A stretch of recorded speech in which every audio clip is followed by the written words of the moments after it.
Aujourd'hui, il y a des nouvelles importantes en provenance de la direction de Dnipropetrovsk. Ici, les forces ukrainiennes ont commencé à inverser la tendance et reprennent désormais du terrain plus rapidement que la Russie. Avec des centaines de kilomètres carrés libérés, l'avancée ukrainienne s'empare de village en village et les Russes sont sur le point d'être complètement expulsés de la région de Dnipropetrovsk. Les forces ukrainiennes ont repris l'initiative, les mises à jour opérationnelles indiquant qu'il ne reste plus que quelques petits villages contestés dans la région. La majeure partie du territoire auparavant contrôlé par la Russie a déjà été reprise après plusieurs semaines de contre-attaques ukrainiennes soutenues le long de la frontière de la région. L'opération, menée par des unités d'assaut aéroportées ukrainiennes et renforcée par des brigades mécanisées et des régiments d'assaut, reflète un effort coordonné pour forcer les forces russes à adopter une défense réactive, ne laissant plus rien pour arrêter l'avancée ukrainienne. L'offensive elle-même s'est déroulée en phase clairement structurée, la première étape étant axée sur la rupture de la première ligne de position russe ancrée autour de Ternov, Kalinivsk et Berezov. Les unités d'assaut ukrainiennes, dont le régiment Skelia, ont confirmé le nettoyage et la libération de Ternov, marquant une percée précoce qui a déstabilisé les positions russes voisines, les exposant à des attaques directes. À Berezov, les forces ukrainiennes ont établi le contrôle sur la partie nord de la localité, repoussant progressivement les unités russes tout en maintenant une pression constante grâce à des assauts d'infanterie soutenus par des drones.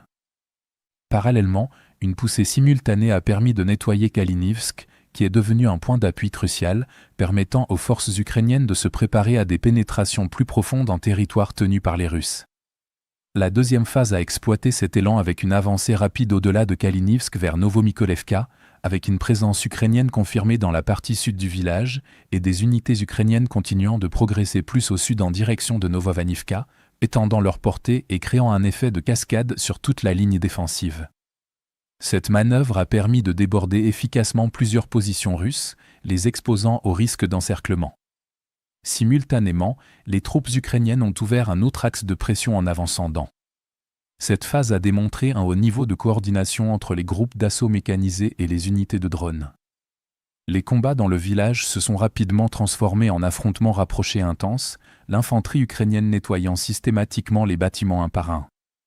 La reconnaissance par drone a identifié les positions russes, tandis que les drones FPV ciblaient les maisons fortifiées, forçant les défenseurs à sortir à découvert où ils étaient soit capturés, soit éliminés.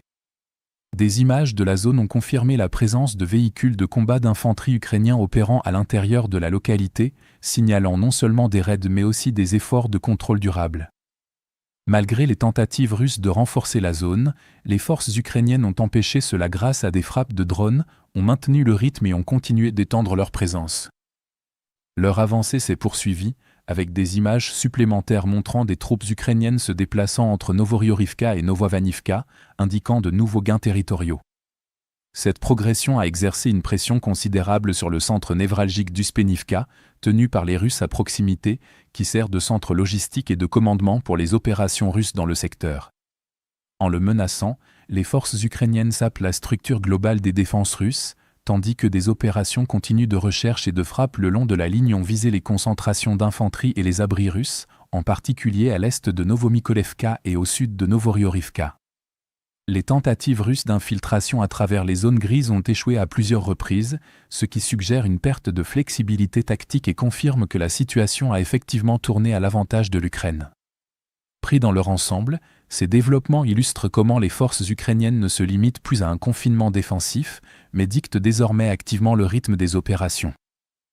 Cela a permis aux forces ukrainiennes de reprendre environ 450 km² de territoire, marquant la première fois depuis les opérations de Koursk que Kiev dépasse les avancées russes. La rapidité de cette transition, passant d'un nettoyage localisé à une action offensive plus profonde, met en évidence la capacité croissante des forces ukrainiennes à transformer des gains tactiques en percées plus décisives.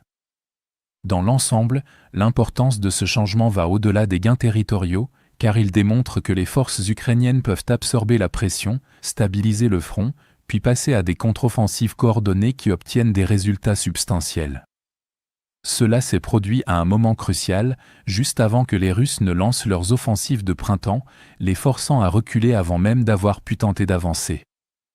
Dans la direction de Dnipropetrovsk, Ce processus approche désormais de son aboutissement, les forces russes étant sur le point d'être totalement repoussées après avoir perdu des centaines de kilomètres carrés en 2 semaines, suite à une percée localisée des Ukrainiens. Si vous souhaitez découvrir d'autres développements importants d'aujourd'hui que nous n'avons pas pu aborder dans cette vidéo, n'hésitez pas à consulter notre carte interactive de l'actualité. Le lien vers notre carte interactive se trouve dans la description ci-dessous. Merci d'avoir regardé cette mise à jour, et un merci tout particulier à tous ceux qui suivent déjà notre carte interactive.